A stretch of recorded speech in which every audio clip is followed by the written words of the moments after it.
Food giant Kraft Heinz was slated to split into two companies, but has decided to stay together for now. The company's new CEO says he's pausing the breakup after finding that many company challenges were, quote, fixable. NPR's Alina Selyuk reports. Kraft Heinz in September said it would split into faster-growing sauces Boring. versus slower-growing grocery.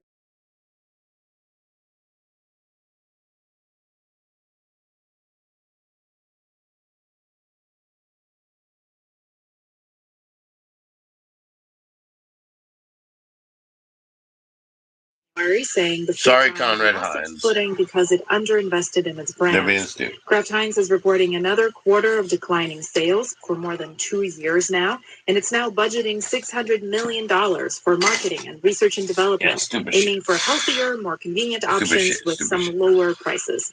Alina Selyuk, NPR News. Olympic pin collectors in Milan turn each morning into a sprint for a small prize. Only 250 limited edition pins go out each day. Collectors say the hunt feels social and fun, even if it looks extreme. Milan is the first Olympics to offer an official pin trading center since Pyongyang in 2018. This is NPR News.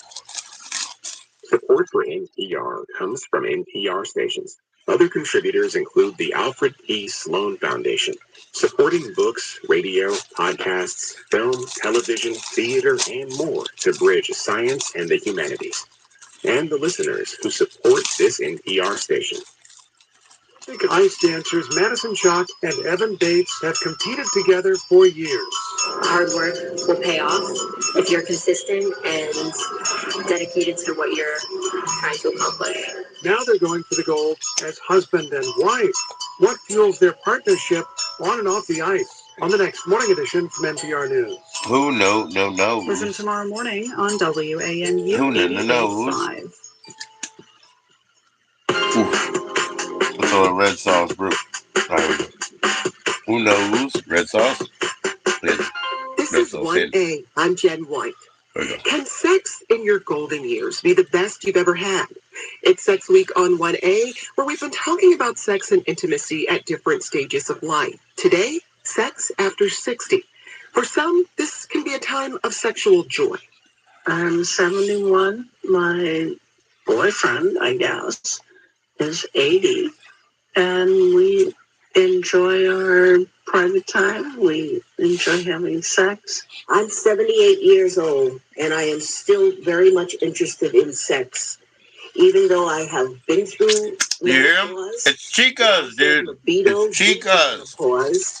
They're saying I'm 78 years old and I want to fuck. More into my 70s, the more interested I became in having. It's not your evil guys. It's chicas. New challenges from you heard? And divorce, you heard? health issues, and dating. We're here. The sex lives of seniors are often less depicted in media. We're here. While young love takes center stage. Yeah. But recently, we're here. More screen time. Don't even think about it. Direct clitoral stimulation. It's the chicas. Essential before, during, and often after penetration. Yes, I use those exact words. We're here. Oh, I'm 70 years old. Actually, I've never once talked about my CLI. Who's the child? It's anatomical. Say the word. How about if I show you mine? Clarice. That was from the Netflix series Grace and Frankie, starring Lily Tomlin and Jane Fonda. So what does sex and intimacy look like in older age? How can seniors embrace this time and even thrive? For that, we're turning to our panelists. You guys can't fucking wait. Marty Klein is we're in the retirement home together. Therapist. He's also the author of Sexual Intelligence and his porn, Her Pain. Marty, welcome to the program. Cheers. Great to be here. Thank you.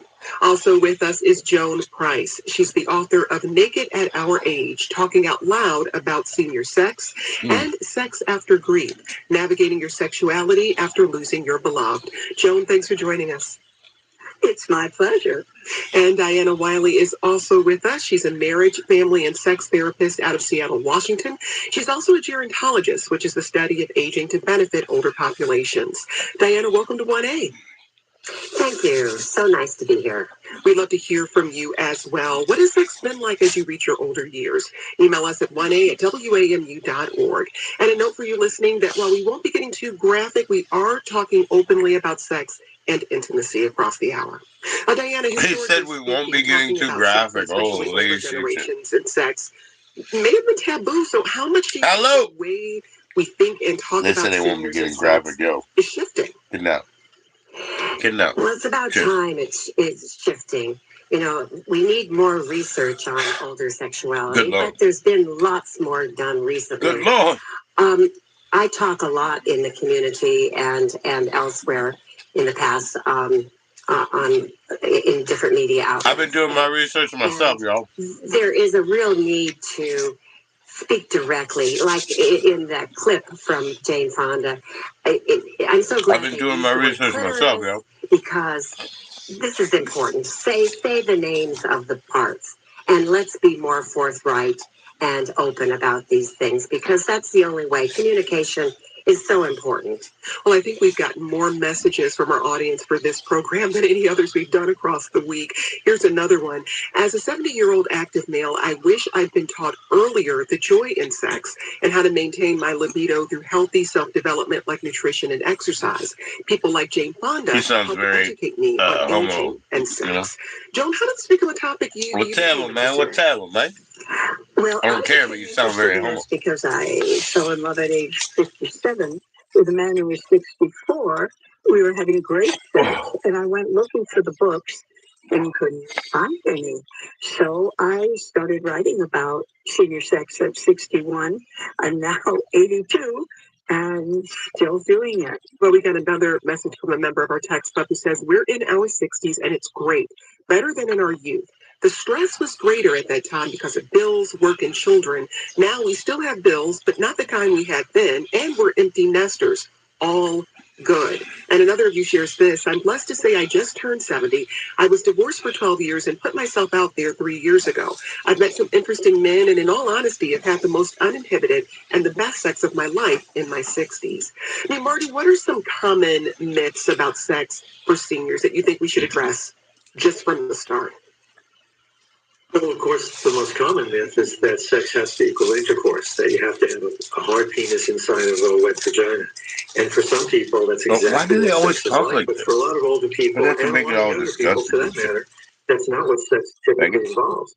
And if you're not interested in creating a baby, then there's no reason that sex has to involve intercourse. And I think it's important to note that sex can come with a lot of hang-ups and this pressure to have what people may think of as like great sex, whatever that means for someone. But what do you tell people, especially as they age, to make sex more fun and approachable?